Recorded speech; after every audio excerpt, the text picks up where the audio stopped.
Hello, hello, hello. I am Sistah Scifi, CEO and founder of Sistah Scifi. I am here for another Wind Down Wednesday, and I am working hard to make Wednesday your new favorite day of the week. So today we'll have Liselle Sambury discussing Delicious Monsters, which I literally finished like maybe an hour ago. So I love to immersive read. Hey, Timothy. So I immersive read Delicious Monsters, which for those of you who are not familiar with the word, immersive means to like read the physical copy while also listening to the audiobook. I'm dyslexic, so it helps me process what I read in a multifaceted way. And also it's good to like hear the narration with the names and the names of the characters in the different places. And so that was really enjoyable with Delicious Monsters because, I mean, the book itself is amazing and the audiobook is amazing. Yeah, so the actor that does the narration does a really good job. And I saw her name and I was like, I'm going to bring it to the Wind Down Wednesday, and right now it's not in my head. So my week has been really good thus far. I spent a lot of it reading Delicious Monsters. But yeah, let me know how your week has been in the chat. I'd love to know how you're doing, how your week was, how your Wednesday has been, and what fun plans you have for the weekend. And Liselle should be on any second. So in addition to Delicious Monsters, Liselle wrote Blood Like Magic and Blood Like Fate, which is an urban dark fantasy focused on a teen witch. I know y'all know it because y'all told me a lot about it, more like, why don't y'all carry it? I am working on that. I placed the order. It is coming, so I'll also be carrying that book. Oh, I read Daughters of Henry. I listened to the audiobook and I enjoyed it. I have not read the second one yet, but I enjoyed the story a great deal. It's very much, I think at the time I was on a huge West African fantasy kick. Yay. So, I read several books in that same thing, in that same kind of genre. Okay.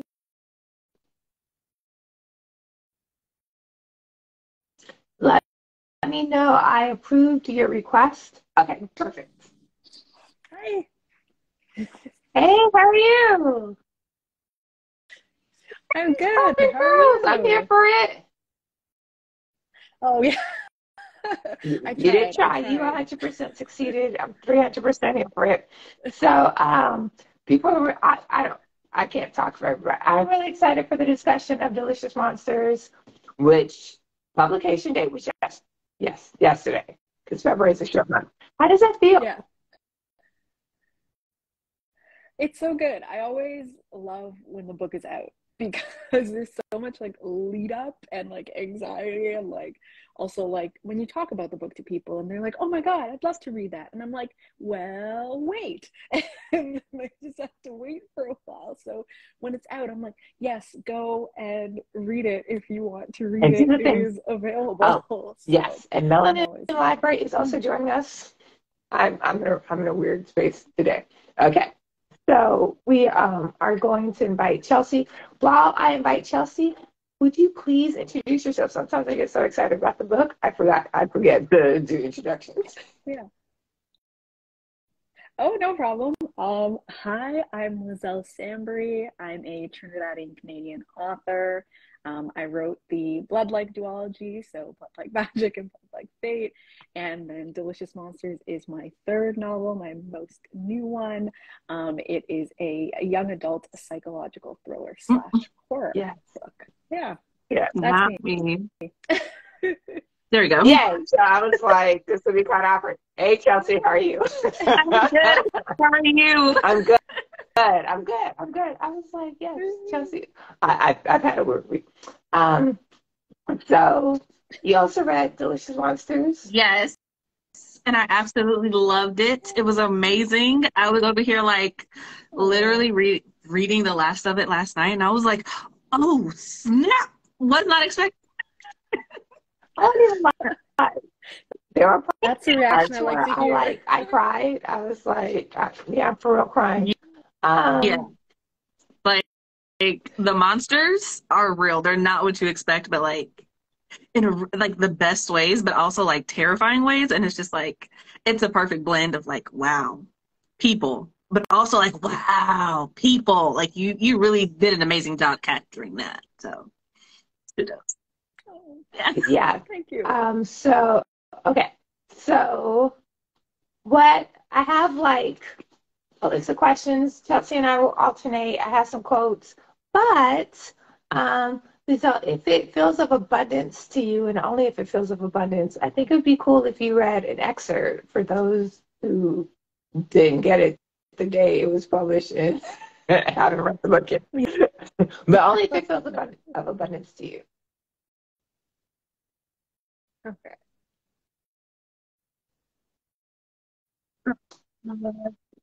Oh yeah, Right sorry, yes, now? sorry, yeah, and so yes, I'm like, I'm giving you time to key that up, and then I was reading, only if you want to, Sorry. and then I was like bringing in the chat. So, Timothy says it's nice to meet the both of y'all, and also, Jazzy says, would you like to write a character that's from Trinidad? Um, there were some Caribbean roots in Delicious Monsters, which I also enjoyed. Um, and then Locked with Tisha says, hey, two of my favorite authors in the game. So that's exciting. And then the blood like duology also, somebody else is like referring to the Trinidadian ancestors in blood like magic. So duology. So if you feel good about reading the excerpt, that would be great and no pressure. So just let us know. So I actually would be fine to, and I would love to, but when I traveled, I didn't bring a physical copy with me. So the only way I can read it is like on my phone. But I think if I do that, it'll pull me out I of hear you. this. We should have talked about that beforehand. Yeah. Now I know. So Oh. no. But there is an excerpt on Tor.com. So if like people want to like read a few of the first chapters before they like go and get the book, you can go to Tor.com and you can read like the first, I think they have like the Awesome. first three And I'll drop chapters that on there. link on the social media sometime soon. Kelsey, I'll let you ask the first question. I get to ask. Okay. Okay. I guess we'll start with the lighter questions and then like work up to the heavier ones, right? So obviously this is much different from your Blunt Like Fate series. So what kind of led you to want to take a turn for like the more darker aspects, psychological thriller horror aspects of writing? I love it. That was my same question. We on this. Yeah. I think for me, it's so funny because it was really just like a friend had kind of asked me if I had ever considered writing something like a horror. And I was just kind of like, oh, I mean, I loved horror movies and I love horror shows and things like that. And, you know, I really enjoyed that medium through that. And then like thrillers, I read a ton of thrillers and I really enjoyed those. I just never kind of considered the idea of doing it. And I think it worked out kind of well for me because I kind of set in to write a horror and then accidentally also wrote a psychological thriller because thrillers I had found really intimidating as an idea of a book to write, which is why I had kind of avoided it. But then I ended up in that situation of accidentally writing it, so then it worked out really well for me. But it was just kind of like the suggestion of, is that something that I would want to do? And I realized it was. And so I thought I would kind of just try it. And because, you know, the main character sees dead people, there was that Mm-hmm. paranormal element to it. So it didn't feel like it was going to be so far flung from the blood-like duology because I was like, oh, it's still like, you know, there's like a paranormal thing in there.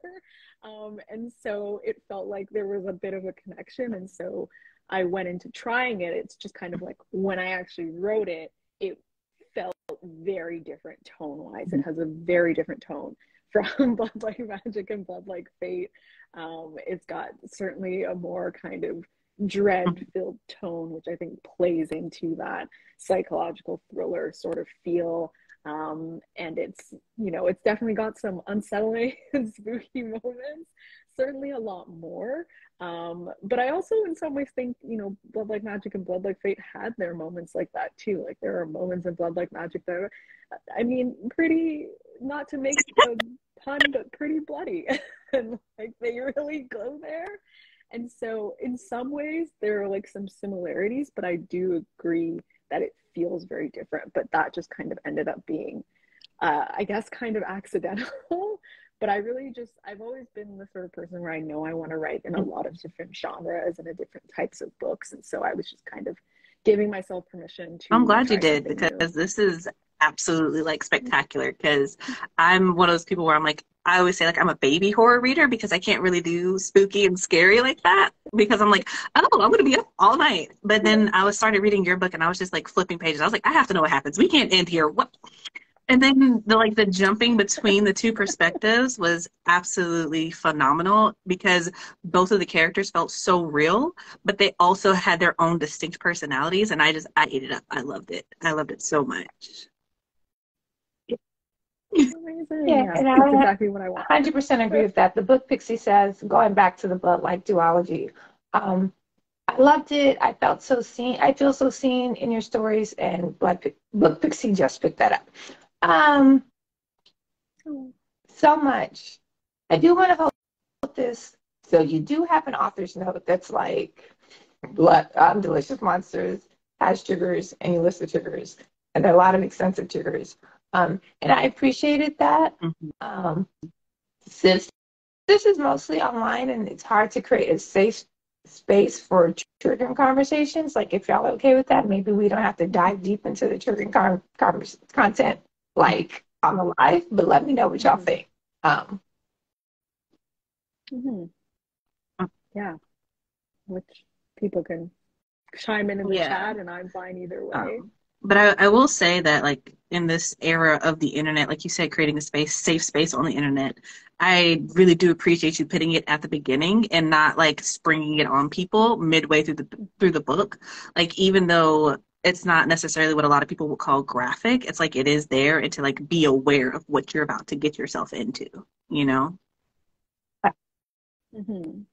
Absolutely. And I always want to do that with all of my books. I want to give people, you know, the information that they need going into the book, you know, for anyone of any age, but I'm especially cognizant of it for teens. And I want them to feel safe going into the book and feeling like, okay, I know everything that's going to happen. Because I know sometimes there's certain topics that people are really like, I do not have the headspace to read about this in any capacity.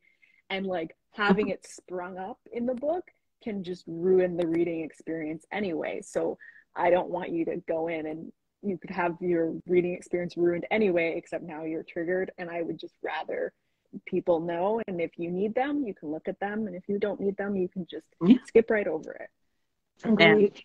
I would say like the trigger warnings help grounded me, and some of the content is heavy, but like the topics in the book were handled with like a sense of gentleness. It wasn't like, sometimes you read like triggering content in books and you're like, why did I have to experience this as a reader, which is not what I experienced at all in Delicious Monsters. So I appreciate that. I 100% agree. It kind of felt like you gave soft edges to something that's really difficult for people to like talk about and see, and especially read about another character experiencing, especially for those readers who can like empathize wholeheartedly with characters. I think you handled it in a really like tactful and like, this is what this is, but also it's something that doesn't have to be like secretive, and it's not something that has to be make the characters themselves feel shamed, even if that is an emotion that they're feeling. I think you wrote them processing it and like the aspects of dealing with those things in a really like tactful way. Like you finessed it really well. You really did. Do people still say finesse? Did I just age myself on the internet? Yeah. I'm not sure. I don't know. I can't be I don't think the so. expert. So we have a question in the chat, and this is for you, Liselle. Which genre have you enjoyed writing the most? And I would add why. Oh, that one's so hard. That one's really hard. I feel like I've really enjoyed diving into the sort of horror genre, and I think it's because I've written fantasy for so long. And so fantasy and sci-fi I wrote like from the beginning. So I've written them for so long, whereas, horror is something new I've jumped into. And so I feel like I'm enjoying it a lot because it's like fresh and shiny and new, and I'm that sort of like terrible recency effect person where I like am most attached to the newest shiny thing I've been doing. So I feel like that's how I feel, but I always will love fantasy, and I know that I'll write more fantasy in the future, more sci-fi in the future, and like all different genres. It's just kind of, this is the thing that I'm like, oh, I'm really enjoying this now, and I'm writing That it now. actually kind of brings me to a question I wanted to ask you, because you mentioned earlier that when you were thinking about tackling a thriller, that the thriller genre in and of itself seemed like intimidating to like dip your toe into. So what about that was more intimidating than like horror as a whole versus like the psychological aspects of it? Because like you killed it, but also I guess I can kind of see where that could be like, oh snap, how are we going to do this? How are we going to conquer this? Yeah, I think for me, and I don't know if it's just because I read so many more thrillers, but I feel like thriller readers have a lot of like expectations of things that are meant to go on in the book. And I feel like thriller readers are those sorts of readers where like if you get to the end and you're not satisfied, it could ruin the entire book. Like it can go back, or if you guess too many of the twists, it can ruin the entire thing. I feel like there's a lot of like weight and expectation on crafting it the exact right way, in which I think with other genres, I feel like it's a little bit more loose. Like you could do all sorts of different things, but I feel like, when people go into a thriller, they're like, these are the specific things that I want. And I was worried about being able to deliver those specific things. And so I think like the idea of like head on writing a thriller was really intimidating to me, even though in all of my books, I write all of these twists in. I have no control over myself. It's like Blood Like Magic and Blood Like Fate were both like that. I had a ton of like twists that fantasy doesn't necessarily need, but I really like them. And so I put a bunch of them in. And so it was the same with Delicious Monsters. Some of the initial plotting of this book, I was like, okay, this twist is going to happen, and then there's going to be this twist, and then this twist, and then this is what I want to reveal at the end. And so it was very much like drafted in a thriller way, but it was scary to think about it as being that, because then I'd be like, oh my gosh, now I have to think about like giving thriller readers what they want. And so it ended up working out in this sort of circuitous way, because that's exactly what I was doing. But it took my publisher being like, what if we called it this? Because we think that's what it is. And I was like, oh, I don't know. And I hemmed and hawed even on that. And then psychological got added to it. And I was like, yes, that feels right. Because also pacing, I think, is another expectation that I feel about thrillers. And, all my books are long. I mean, that's a bit of a scary thing. I got the argument. Yeah. Artistic Dickens. Okay. Yeah. She thinks. Yeah. They've never been anything other than thick. Every single one. 1, 2, and 3. I loved it. And like when you were talking about like the twists and stuff, I just need you to know while I was reading, like I have little sticky tabs and stuff here because I was like writing down, I was like, this is what happens. This is what happens. Like, this is why this is happening. I was like, nope. Okay, that's cool. That's cool. I was just so wrong. So like future me, if I ever read this, I'm going to be tickled like, oh yeah, you really thought they were doing something, huh? No, has nothing to do with that. Yeah. No, not at all. Okay. So there is one quote on 248, which I have to read because it hit. I was like, I read that and I was like, oh, damn. So, I, yeah, I won't set the context. And it's really short. There are no friends in survival. Everyone else is just a raft to keep you afloat. And like when I read that, I was like, it contextualized so much of the actions of the characters for me in Delicious Monsters. What was your framework in like I mean like I to me from that quote feels like the bedrock of everything going on in Delicious Monsters. What is your thought on like that quote and how that guides the actions of the characters? Yeah, I feel like it's relevant to a lot of characters, and I think it's a mindset that someone could disagree with, but I it makes sense for the characters that that is the feeling and that that is the impression of it because they're, you know, or there are these characters and you're wondering about their actions and things like that. And it is very much like they are each trying to survive however they can. And for some of them, that means whatever I need to hold on to keep myself afloat and to keep myself going, I'm going to hold on to. And it doesn't matter what that is. It doesn't matter what I pull with me. It doesn't matter what comes down with me. As long as I can keep my head above water, I just need to do what I just need to do. And it's survival mode. And I'm not even necessarily sometimes even thinking about what I'm doing or who I'm pulling on with me. I'm just thinking I have to keep going and I have to keep my head above water.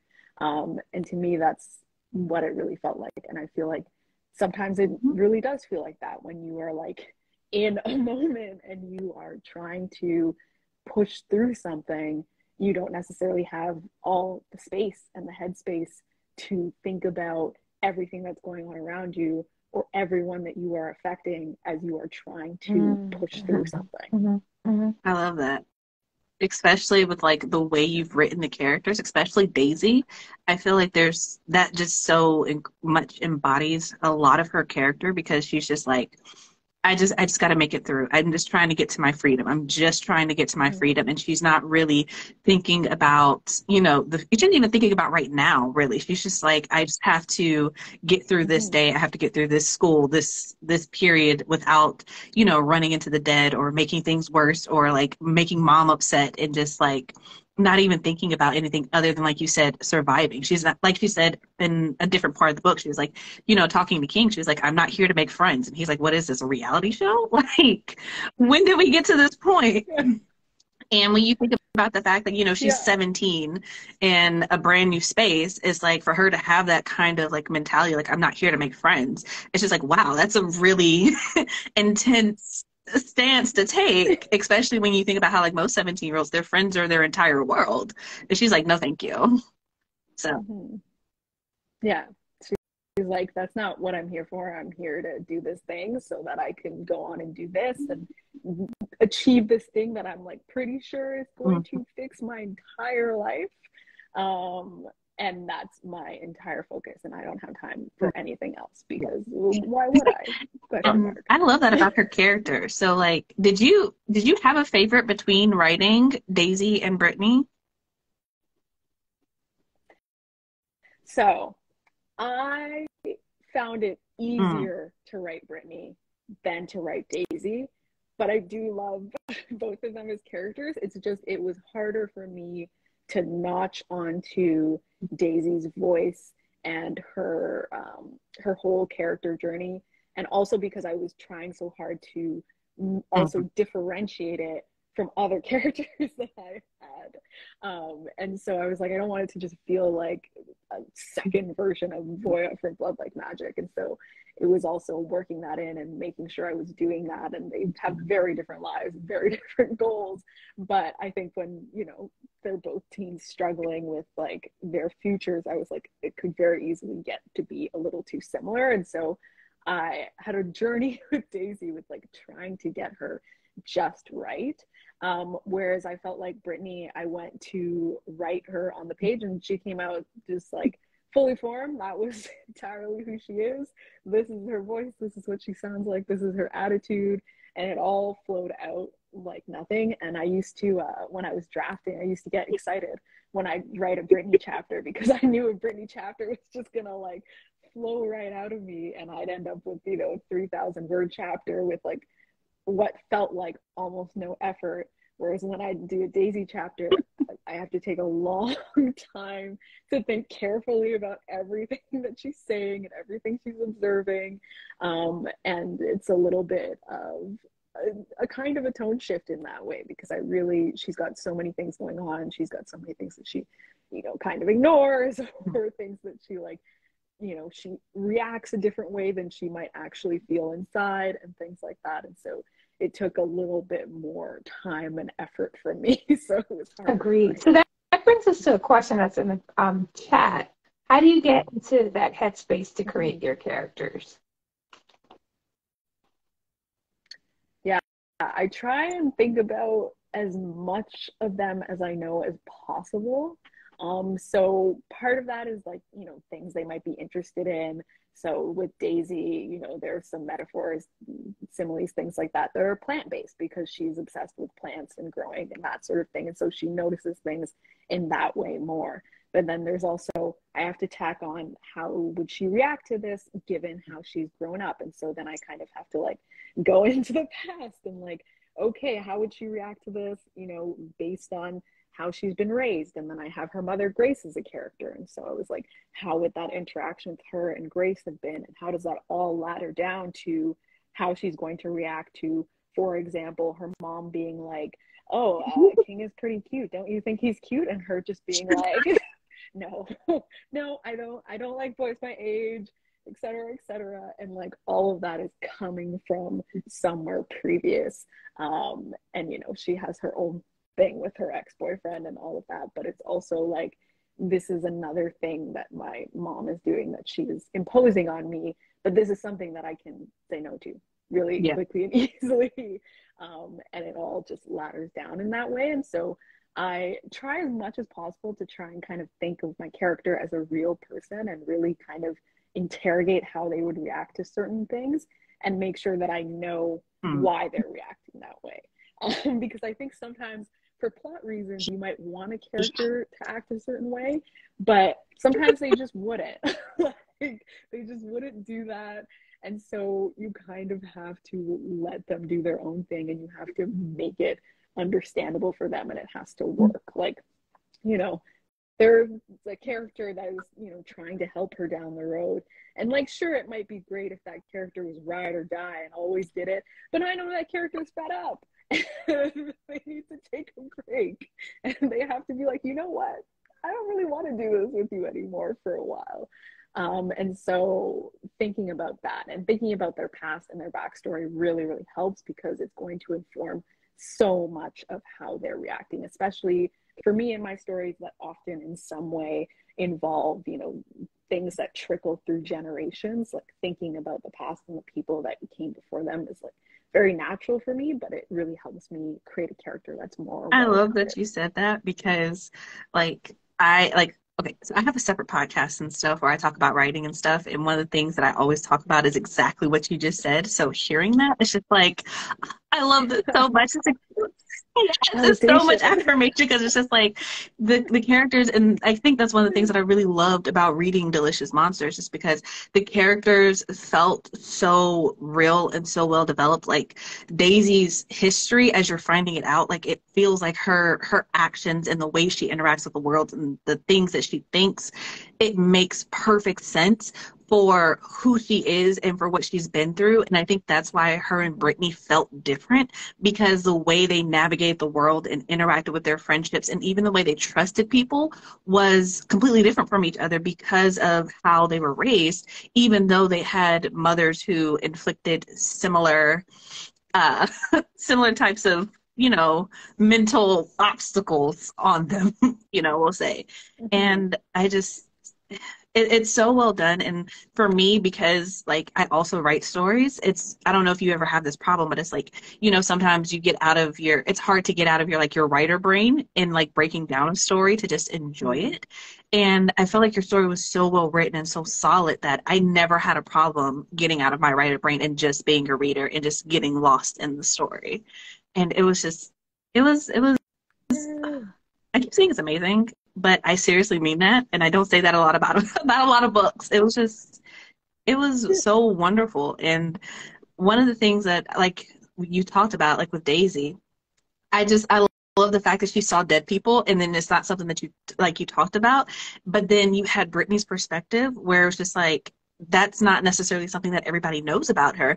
And so you have this contrast between what Daisy is experiencing versus the story that everyone is telling about her, and the way that you kind of wrapped the paranormal around reality and giving it real world explanations was amazing. So like I want to know, like, how did you do that? Like, where did you decide that the paranormal line was going to stop as far as like the things inside the house and what Daisy saw and what her world, like what she knew versus what the outside world saw because of the outcomes? Because I feel like that would be kind of tricky to navigate. Mm-hmm. Yeah, I think for me it was really like I was thinking about Daisy's story, and I'm also thinking about how Brittany's story is going to latch onto it. And I think the big thing about Brittany and her show with Jaden is that, you know, they cover these like haunted stories, Mm-hmm. but Brittany herself is a skeptic, and Jaden really wants to believe. And so I think, you know, with watching like those real life sort of YouTube shows, like for me, a big part of the appeal is that they don't really know.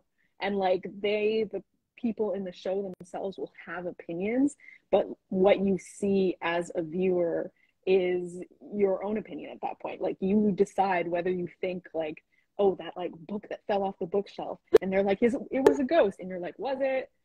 And like for you as a viewer, you're like, I don't know, I'm imposing my own opinion on it. And I feel like that's what I wanted from Brittany's POV. I wanted the reader to, you know, get that sort of experience. And so I kind of made it that way because I was like, I want them to be able to do their show and kind of come out on it with that same kind of dynamic of like a skeptic and a believer, and like, do I think this really happened or do I not? And at the end, I don't know, you know, that will come together and I'll make a decision about that. But I knew that in Daisy's, it was going to be full throttle paranormal because that's how it is and that's how she is. But that's something that I thought about a lot was like, you know, what you read in Daisy's point of view and then having that question in Brittany's point of view, because you're getting so many different opinions because you're seeing Daisy as a character, but then you're also seeing her from other people's point of view. And it gives this second and additional perspectives. And it kind of is like, you start to think about the outsider point of view a little bit more.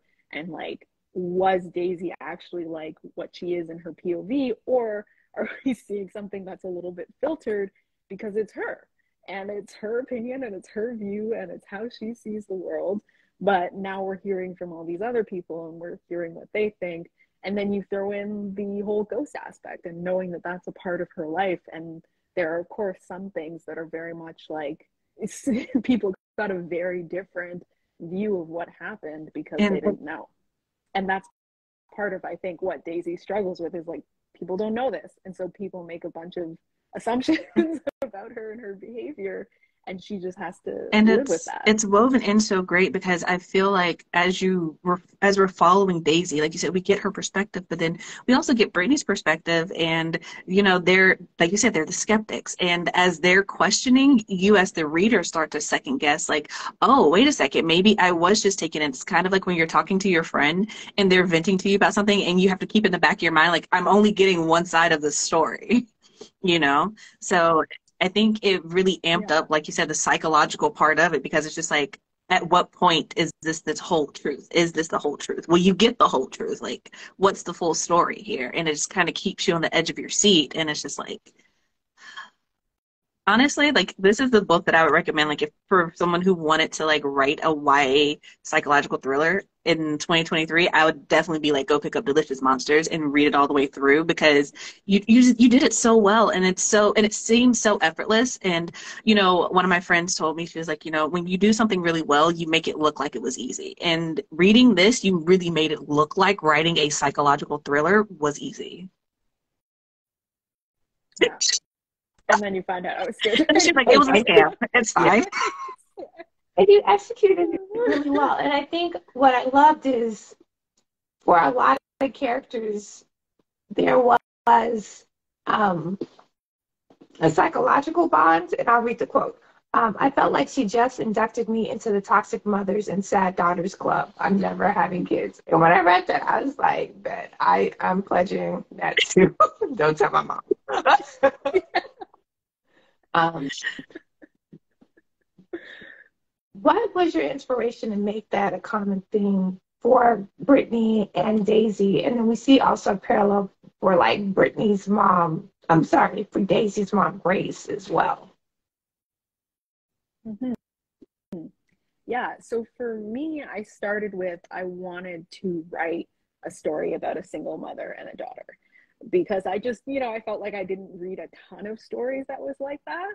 And it was really exciting to me to get to explore that because, that's how I grew up. And it can be a really intimate relationship when you are in a single parent household and you're like very much relying on that one person and you don't really you're not as much relying on anyone else and it can become very like insular. And so I wanted to focus on that. And then I kind of started to think about the characters and their backstories and that sort of thing. And so then I had to do that thing I do where I go back to the generation before and back to the generation before. And so I had a very good idea of Grace as a character and the mom as a character and her past. And so then I was starting to think, what sort of person might be created from that. And so then I pushed forward and created Grace. And then it was kind of like, okay, so now how would this affect Daisy? And then it went on to that. And then from there, I was building into other characters. So because Brittney is that second POV character, I wanted something of a foil. So I wanted a character, but I think Brittney's mom can be seen more as like, I think she could be more easily seen by others as like a straight villain. And so I wanted that to be contrasted to Daisy's experience with Grace, which I think some people also see Grace as a straight villain, but I think from Daisy's point of view, she has a much more nuanced and complicated interpretation of her mom. And so that in comparison to someone like Brittney, who sees Grace very much like her own mom in a very different way than Daisy sees her own mom, I really liked that sort of dynamic because you're getting that sort of comparison, but they're having two very different experiences with mothers that are doing kind of similar things. And with Grace, you get a little bit more of everything that has come before, where with Brittney's mom, you get like a tiny bit of a taste of it. But to me, I like that idea of that kind of like foil in comparison and like having them have those similar situations, but reacting very differently.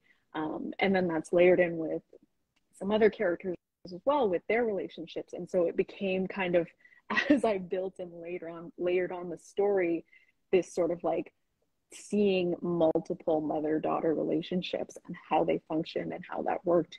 And, non-traditional ones as well, because Grace has this whole thing with her sister where her sister was going to adopt her. And so she kind of became a mother figure, even though that is her older sister. It's not technically her mother. So it kind of built from the Daisy and Grace and then built backward into Grace's past and then over onto Brittney and other characters.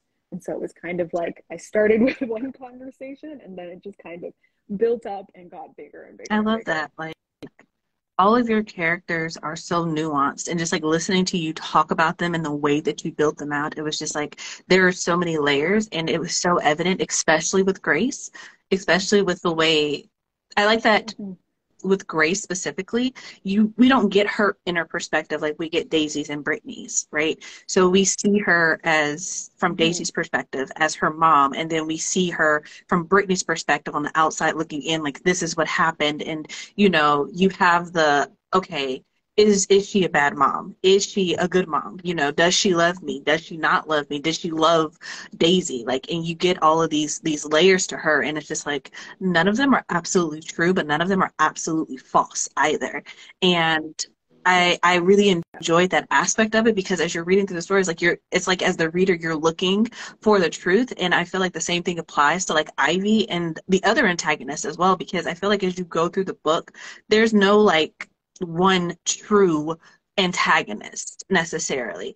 It's like everybody has their role as the villain at some point. Sometimes, you know, sometimes it's Grace and the way she's treating Daisy, and you're just like, man, like why is she like this? Like, can't she just see that she just needs to be loved?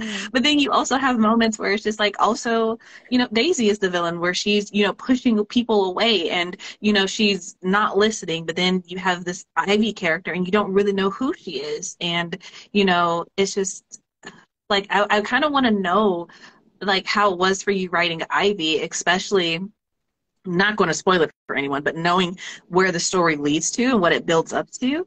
Like, how I want, like, you wrote this character who has so many layers and so much nuance, where it's just like they're not the true villain, but they are definitely an antagonist. So like, how did you balance that, making a character who is like, you're like, I don't know, you could be trouble, but also I feel for you. Yeah, exactly. Ivy, I'm a big fan of Ivy. She's one of the neighbor characters that Daisy meets when she moves to Timmins. So King is he's the psychic boy next door, and he's hanging out with Ivy when Daisy first meets them. And yeah, so for me, so much of it is like crafting and knowing so much about the character before anyone else knows anything about the character, because that helps me a lot with crafting it, because and then thinking of the stages in which everyone knows them. So when Daisy meets Ivy brand new, King already knows her, and he's already known her for a while, and so they have their own relationship and connection and things that they know about each other, and so they react and like interact with each other in a certain way. And then when Daisy is getting to know Ivy, she's able to form her own perception, but it's influenced by King. So one of the first things he says is basically like, you should just like avoid her and leave her alone. And because Daisy is who she is and she's reacting poorly to someone attempting to control her, she's like, she's gonna be my best friend. I'm gonna hang out with her all the time. I think she's great. Which he has his own frustrations with. But yeah, and then we're going into it that way. And Ivy, when she meets Daisy, Ivy knows a bunch of stuff about Daisy right off the bat, because it's this small town thing in which, you know, everyone's already been talking about, you know, this girl and her mom are coming up from Toronto and they're going to buy this house. And she also knows more about the history of the house. And so then she's deciding how she wants to proceed with Daisy and what she might tell her or not tell her based on her own goals and whatever it is that she wants to do. And so for me, it's all thinking about all of that and thinking about knowing Ivy and knowing everything about her and knowing where she is at this point in the story. How would she react to this person coming in, and how would she react to Daisy, and how would that work together? But it's always like, it's something that really needs to be layered on and trimmed up, because especially when you have characters where you're like, they're just like holding a lot of secrets and you know the main character has to figure it out. Yeah, at some point, it's kind of like, for me, also thinking of points at which things would come out and what would like prompt this particular secret to spill out, because I want to do my best to make sure there's a reason it wasn't being said, and there's also a reason why it's being said right now. And so thinking of those kind of critical points as well, which a lot of that is pushed by the mansion, and the fact that Daisy wants to go in and nobody else wants her to go in, and the only person that's like absolutely will go in that creepy mansion is Ivy. And so it kicks off a certain amount of things, because they have made that perfect pairing. Ivy has found the one person that wants to go in this mansion with her, and Daisy has found the one person that wants to go in this mansion with her, and they just link up and they go and they do it, and they get their own explosive results from there. So good. Yeah. But I'm Go ahead. no, it's live. I'm just here to participate, you know. Yeah, and I mean, Ivy, that character. But let's go back to Brittney. So this is how we meet Brittney. The thing about having a name like Brittney is that it creates a certain image and impression. People have thoughts about a name like Brittney. Picture Brittney right now. Think of who that would be. I bet you're not imagining me. I loved Brittney's voice because it was very authentic and rooted in her own truth. I know you said that Brittney's voice and Brittney's chapters kind of flowed out of you, but when you're thinking about inspirations for Brittney, where did you look to? Where did you pull from? I mean, a few things. So she's working within this media company, which I haven't worked in a media company, but I've worked in marketing and I've worked in a, kind of so-called millennial workplace in downtown Toronto. And I know how it goes and how that environment can be, especially as a young Black woman. You're often underrepresented among staff. You are often entry-level staff or struggling much harder than others to get up the ladder and to get also, helpful mentorship that is sensitive to your specific experience, and treats it as such, instead of kind of just being like, oh, well, this is everyone's entry-level experience, because it's not. And so thinking about that and like being a young person and being a young creative, going into that sort of environment, especially, with Brittney and Jaden, they're so excited to have this YouTube series that's successful, and this giant company comes in and they're like, we can buy that from you, and like, oh, we'll give you internships, and like, you have a future at this company, and we're going to do all this stuff for you. And like, at 18, 19, like, do you know any better? You're like, oh, a check? And you look at it and you're like, this is the most money I've ever had. But you're not yet in the industry to have people telling you, like, actually that's not good at all, and you should never do that, and you should never do this. And I think in some ways publishing can be like that as well. You need that kind of insider support, and when you don't have that right off the bat, you have a very different experience. And so to me, thinking back to past Brittney and the way she's kind of grown up and everything she's had, she's kind of come fresh into this university experience, and she's like, I'm gonna reinvent myself. I'm not going to be, withdrawn and like into myself, but I'm not going to be what I was the opposite. I was trying so hard to not be that, and I ended up being very unkind to people. I want to just like remake myself into something new. But you see in that when she talks about meeting Jaden, she couldn't do it, and she struggled with like, how do I make someone like me when I'm kind of only now learning to like me? And how do I do that? And she like froze up. And so kind of putting all of that together into this character that is very much wanting to present herself a certain way. And she wants to be, she wants to be better. She wants to be over everything that has happened. And she wants to feel like, I'm not at all chained by my past and what's gone on with my mom. And I'm my own fully realized assertive person. And so that's how she comes across on the page. She's very like, she's saying it as it is. She's, pushing her way through. She's really like, I don't really care how you see me. I want to do what I want to do, and I want to get to my own goals, and I want to do this. And she's not fully there. And so a bunch of it is faking it until you make it. But I think that really plays into her character, and her attitude is a lot of it is that fake it until you make it. Where I feel like Daisy is more in that withdrawn sort of stage that Brittney has already been like, I already did that back then. And I'm done with that.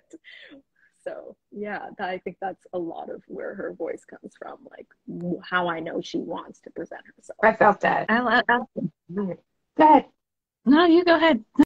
I felt that in reading Delicious Monsters. I also wanted to hold space for the questions in the comments. So one question is, how did you come up with the idea to write two main characters from two different perspectives that are two different points of time? Somebody says, I love an unrelatable narrator, unreliable narrator. And Resist Book says, I really felt for Ivy after reading when everything was revealed. So It was a lot. Okay. Mm-hmm. Yeah. For me, yeah, so the dual timeline, dual POV thing. So I feel that was very much, I read a book called Sadie by Courtney Summers, which had a dual POV, and one was a podcaster and one was the subject of the podcast. And I just love that. I love that book so much, and I love that dynamic.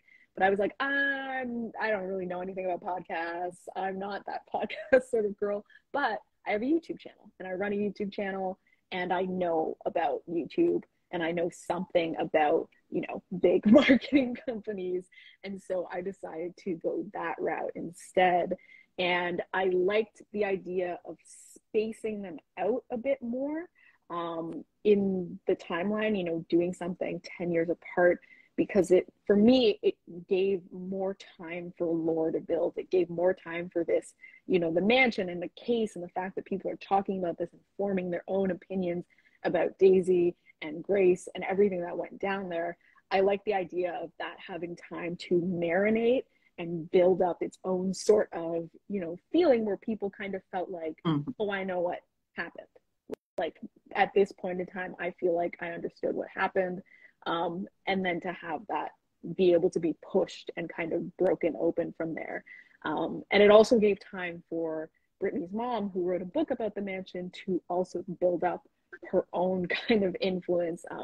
And so, you know, when the book opens, she's been a bestseller for many, many years. She has her own tour. She's got a movie in the works. Like, she's had all this time for everything she built off of that one stay in the mansion to generate and to create its own sort of effects on other people, because now we know that Brittney has grown up with the shadow of that mansion over her for a large portion of her life.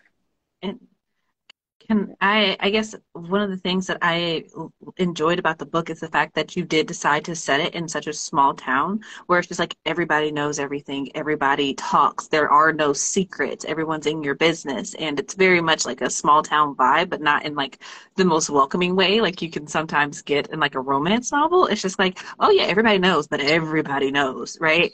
And like, what was the inspiration for you to do that instead of like leaving it in a larger city, you know, and to take it out to Timmins? I'm not from Canada, so I hope I'm saying that right, but like Timmins. Yeah, you are. It's Timmins. So I live there currently. So I always really enjoy setting books where I'm living. And at the time that I was writing the book, I'd actually I think I'd gone back to Toronto already, because I lived in Timmins and I went back to Toronto and then I came back to Timmins. It was a whole thing. But so we had gone to a friend's or a family member rather's cottage in the Kanawha area. And it was just like, I just fell in love with the setting. And I just felt like there could be so many amazing, tense, creepy moments in there.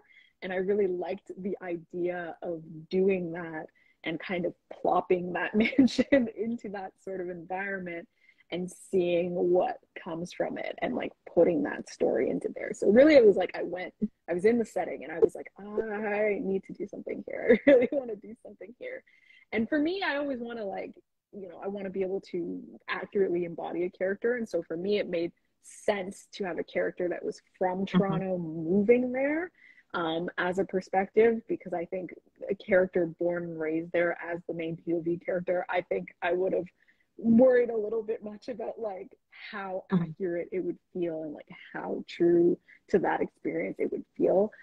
Versus in this case, I have like side characters, and I have a character like King who has grown up there, and he has a very different perspective on the town and city than Daisy has, as someone who is a local and someone whose family has history there, and someone who, you know, has like strong roots there and is like very embedded in the culture. You know, he does his hunting and he does his outdoor activities, and he's like very much like a Timmins boy, versus Daisy coming in and like this is all very foreign to her, and she's not really as invested in the whole community. And so I liked also having that, you know, foil of King coming in, and he's very invested in the community. He's like, this is, you know, these are my people that I grew up with and I know them and I want to stay here. And so it made for an interesting dynamic in that way. But yeah, it was more just I fell in love with the setting, and I was like, here It was like, this is creative fodder. We are not wasting this. Oh, it was definitely not wasted. So I would be remiss to not let people know. So Sistah Scifi has signed copies of Delicious Monsters. You can click on the bottom of your screen. I don't know, like it's at the bottom. Yeah, if you see the little arrow up here, I learned this on another live. You can follow Melanated Library, Liselle, and Sistah Scifi if you're not already. Also, I know a lot of you have already read the Blood-like duology. There are a lot of common themes: multi-generational magic, sacrifice, and all that good stuff. So if you enjoyed that duology, you will probably also really enjoy Delicious Monsters. That was my main thing.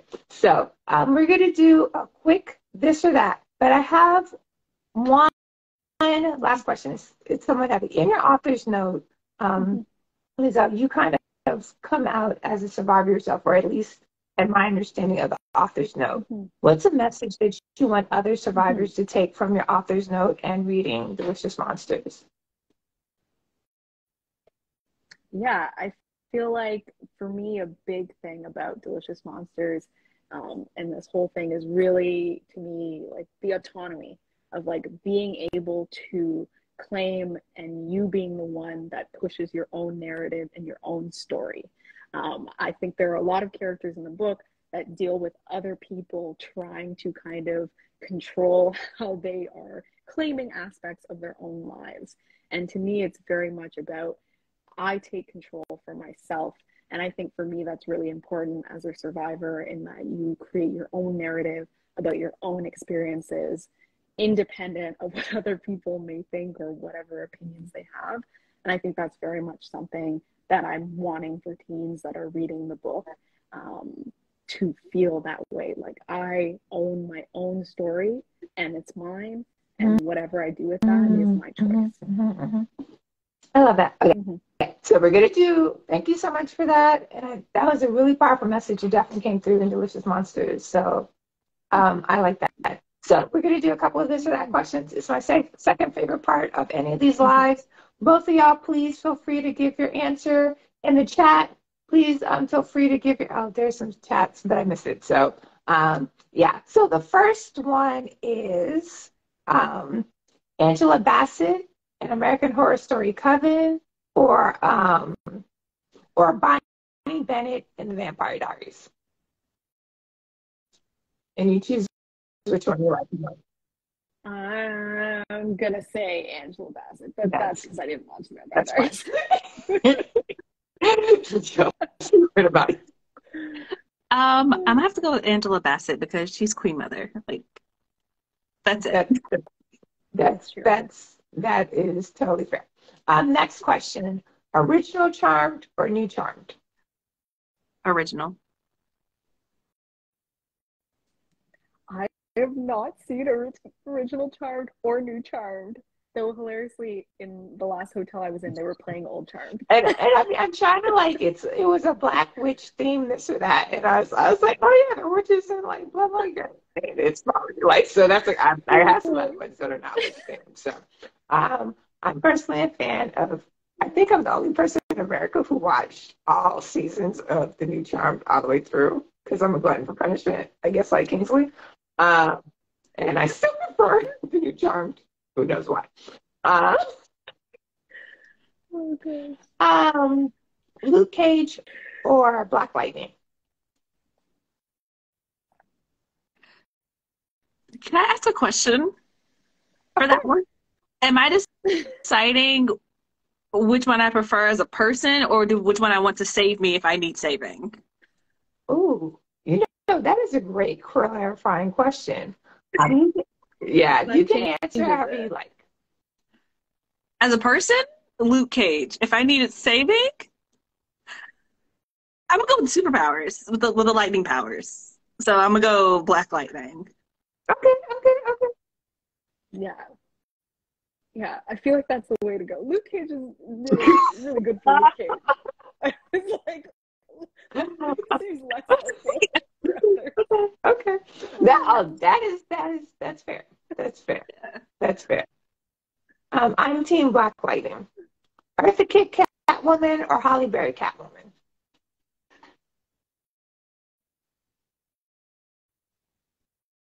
I feel like Holly Berry is the first Catwoman I saw, so I feel like that's the Catwoman I have to go with. I think I would have to go with Halle Berry only because when there was a song that came out in the early 2000s like Halle Berry, Miss Berry, Miss Berry. That's all that stuck in my head.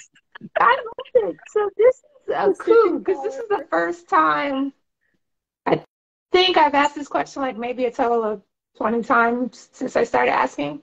And Holly Berry has gotten it 3 times, including both of y'all. So I'm excited for Holly. And last one, Erykah Badu or Janelle Monáe? Janelle Monáe. I'm a Janelle. I think I would have to go with Erykah Badu only because like I listened to her so much growing up because my mom's a huge fan. So some things just are embedded. Fair. Yeah. And I never answered that question. Thank you so much. Cheating. It's totally cheating. I tend to cheat. I was like, I'm going to just make up rules. And people are like, I hate playing Uno with you. And I was like, it's called being creative. So this was a lot of fun. Thank you so much. I really enjoyed Delicious Monsters. Yeah. Yeah, any closing words? Yeah. Thank you so much. Yeah, this is amazing. Thank you so much for chatting with me. Yes, I enjoyed it as well. Yeah. So with that, enjoy the rest of your Wednesday and the rest of your week, and I will see you in cyberspace. Bye, everyone. Bye.